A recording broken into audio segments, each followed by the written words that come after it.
American ബഹിരാകാശ യാത്രിക സുനിത വില്യംസും സംഘവും ഭൂമിയിൽ സുരക്ഷിതരായി തിരിച്ചെത്തി.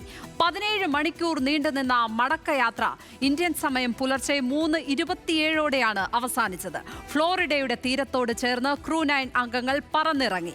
യാത്രികർ 4 പേരും സുരക്ഷിതരെന്നും ഇനി വിശ്രമ നാളുകളെന്നും നാസ അറിയിച്ചു.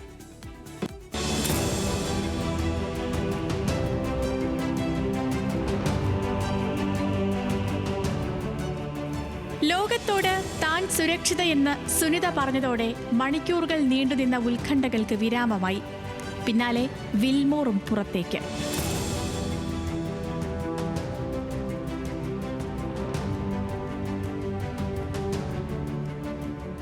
ഇന്നലെ ഇന്ത്യൻ സമയം രാവിലെ 10:35 ഡ്രാഗൺ ഫ്രീഡം പേടകം അന്താരാഷ്ട്ര ബഹിരാകാശ നിലയത്തിൽ നിന്ന് അൺഡോക്ക് ചെയ്തത്. നിക് ഹേഗ് കമാൻഡറായിരുന്ന ക്രൂ 9 മടക്കയാത്രയിൽ സുനിത വില്യംസ്, ബുച്ച് വിൽമോർ എന്നിവർക്കൊപ്പം റഷ്യൻ കോസ്മനോട്ട് അലക്സാണ്ടർ ഗോർബുനോവും പേടകത്തിൽ മടക്കയാത്ര ആരംഭിച്ചു.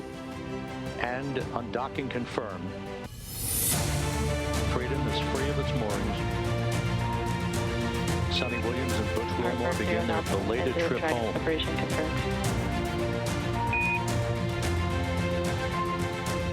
ഇന്ന് പുലർച്ചെ 2:40 ഡ്രാഗൺ പേടകത്തിൽ നിന്ന് സോളാർ പാനലുകൾ അടങ്ങിയ ട്രങ്ക് വേർപെടുത്തിയത്.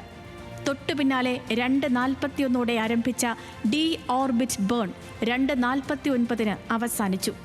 കൃത്യം ലാൻഡിംഗ് പാത ഉറപ്പിച്ച ശേഷം പേടകം ഭൂമിയിലേക്ക്. 3:10 ഞങ്ങൾ സുരക്ഷിതരെന്ന് കമാൻഡർ നിക് ഹേഗിന്റെ സന്ദേശം.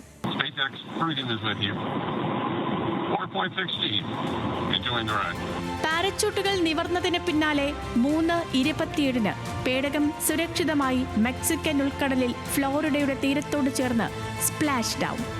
റെസ്ക്യൂ ബോട്ടുകൾ പാഞ്ഞെത്തി പേടകത്തെ കപ്പലിലേക്ക് കൂട്ടിക്കൊണ്ടുപോയി.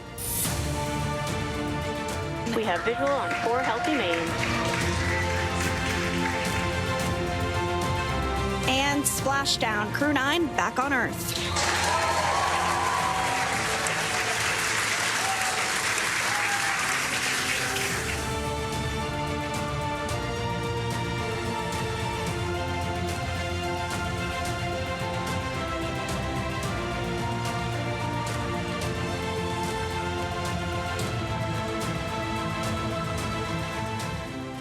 സ്പേസ് എക്സിന്റെ MV മീഗൻ എന്ന കപ്പലിൽ കയറ്റിയ പേടകത്തിന്റെ പതിവ് പരിശോധനാ നടപടികൾ.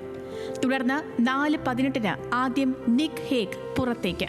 പിന്നാലെ അലക്സാണ്ടർ ഗോർബുനോവും സുനിത വില്യംസും ഒടുവിൽ ബുച്ച് വിൽമോറും പുറത്തേക്ക്.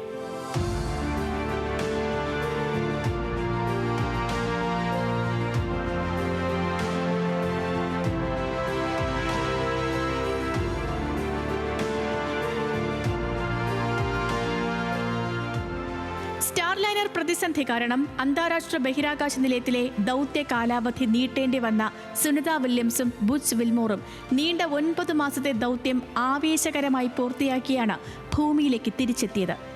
ഇനി പരീക്ഷണത്തിന്റെ 45 നാളുകളാണ്.